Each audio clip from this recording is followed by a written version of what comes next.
Hello, white people.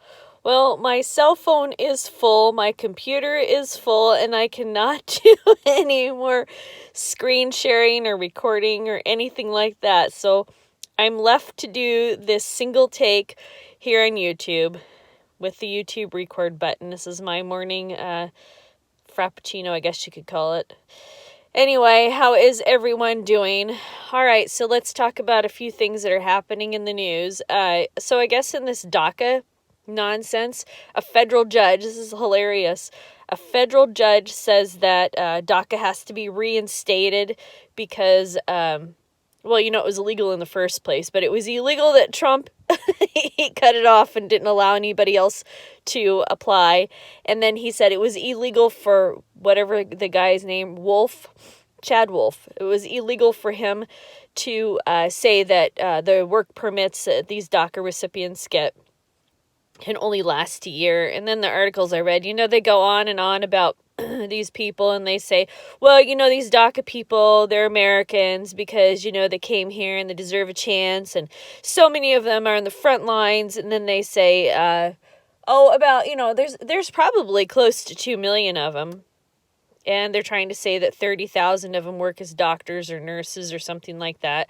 Well, I'll tell you, if they do work in the healthcare industry, they're working as nurses' aides. They're not working as doctors. Give me a friggin' break. The people who have to come into this country illegally, it's not like they're the cream of the crop. They're not doctors and engineers, even though the libtards, the people trying to replace us, are saying so. But anyway, and then I also wanted to talk about, did you guys watch the debate between Anomaly and Brian at High Impact Flicks? It was pretty interesting, and it was interesting to the point until they started having like this petty off. That's what I'm going to call it, a petty off. They just both got real petty about everything, and it's aggravating. You got to stay classy. And then a little while ago, I saw that Anomaly posted a video about his I guess, debate with Brian.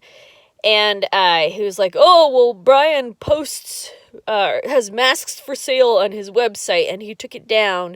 And then as Brian was explaining, Brian wasn't real skillful in how he explained why he had the masks, but basically he said that because people had asked him to do it.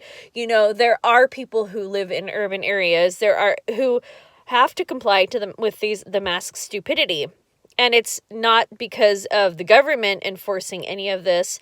It's because of the other morons out there who are scared, who are the ones forcing you to comply. And I don't know if you guys recall, when I was back in Washington State, back in March, when the whole stupidity started, I was getting into fights with people, and I even got banned from a few places because I would not wear a mask. And I got to the point, because people were infringing on my right of free movement and my right to enter buildings, to go shopping and to conduct business, that I started screaming, fuck you to everybody. And I generally don't do that. I don't generally get so upset that I start screaming, fuck you. That's a little bit on the harsh side or extreme side, don't you think? Anyway, so, all right, white people, short video here. Thank you so much for listening. I look forward to your thoughts below.